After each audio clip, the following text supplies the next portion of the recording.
What comic should inspire the next Batman movie? Alright, so obviously last week was Comic-Con and a ton of news came out of that. And if you want all my thoughts on all the great reveals, you should check out this Monday's Only Stupid Answers that I did with Sam Basher, where we talked about all the Comic-Con goodness. But this week saw the animated release of the adaptation of the classic Alan Moore comic Batman: The Killing Joke, which, speaking of Only Stupid Answers, I'm going to review it with Sam this coming Monday. Ben Affleck made a big impression on the Justice League trailer, but even before that, there were rumors that the Batman movie that Ben Affleck is supposed to be directing would primarily take place in Arkham Asylum, which of course brings to mind the classic graphic novel by Grant Morrison and Dave McKean, or the amazing video games, and got my head spinning. So I wondered what comic book stories I thought would be the best inspiration for this next Batman movie. This list is primarily made up of comic book stories with one notable exception. Not Hush or Red Hood, okay? I know those are popular stories with popular characters, and Hush and Red Hood are interesting characters and could be really cool antagonists. I personally don't have a huge love for the gun-toting anti-Batman, so I'm going to talk about stories that have more interest to me, and maybe are brought up in the conversation a little bit less. Okay, first off, elephant in the room, Batman Arkham Asylum, a serious house on serious earth. Now, when you hear Arkham Asylum, you hear that the next Batman movie is going to be based in Arkham Asylum, you probably think of the video games, and the big Batman action sequence at the end of Batman v Superman really felt like it took inspiration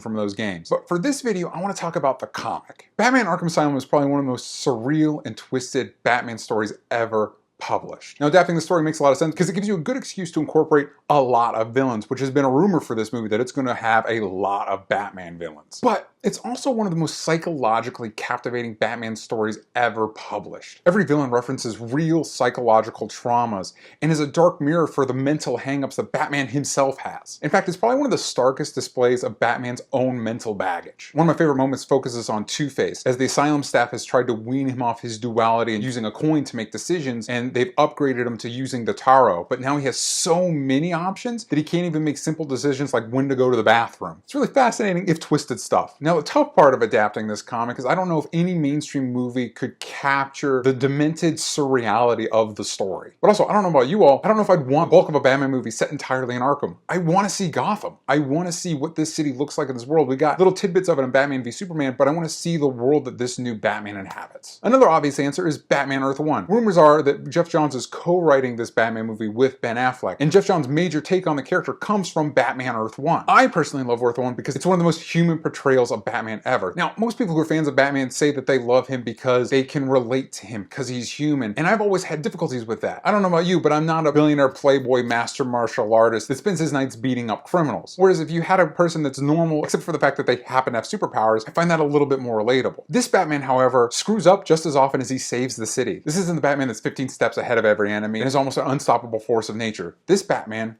makes mistakes. And I can relate to that. Now, the one thing that would keep this from being a major influence is that Batman Earth 1 is set in that Batman's early career, whereas obviously Ben Affleck's Batman has been doing it for like 20 years. So it doesn't neatly apply to the DCEU's Batman. The next one on my list is Batman: The Court of Owls. Now, this is a very popular Batman story arc, but it's not my favorite Batman story by the writer Scott Snyder. That actually belongs to Black Mirror, which focuses on Dick Grayson's Batman. That's a really great exploration of that character, and I miss Dick Grayson as Batman. I thought it was great. But the Court of Owls story is special because it introduced a very interesting set of villains in the titular Court of Owls. The Court is a secret society that's been around and pulling strings since the very start of Gotham. If Gotham thinks Batman's an urban legend, Batman thinks the Court of Owls are an urban legend. And in this story arc, he finds out that he's very wrong. This type of story would work especially well with an older, more seasoned Batman. A Batman that thinks he knows every nook and cranny of Gotham and can be really challenged by the idea that there's people that know it better than him and have maybe more influence on the city than he has ever had. That's a lot more tangible of a challenge if Batman's been operating for 20 years. Now, the one problem with adapting this story is it doesn't really lend itself to a bunch of bat rogues. It's pretty much solely focused on the Court of Owls. Okay, here it is, the one, not comic book one, Batman: Mask of the Phantasm. Now, this is actually still to this day one of my favorite Batman movies. Not only does it tell a tale in the present with the current Batman, but it seamlessly weaves in a story about the beginning of Bruce Wayne's vigilante career. This type of storytelling would be really effective with Ben Affleck's Batman since he's been around for a while. We could have a movie that was set in the present, dealing with a present problem, while also touching on his past, his history, so we get to know this Batman and his world a little bit better. Now, they wouldn't necessarily adapt Mask of the Phantasm directly because it's already an animated movie, and also the Phantasm isn't exactly the most renowned Batman rogue. And finally, one of my favorite Batman stories of all time,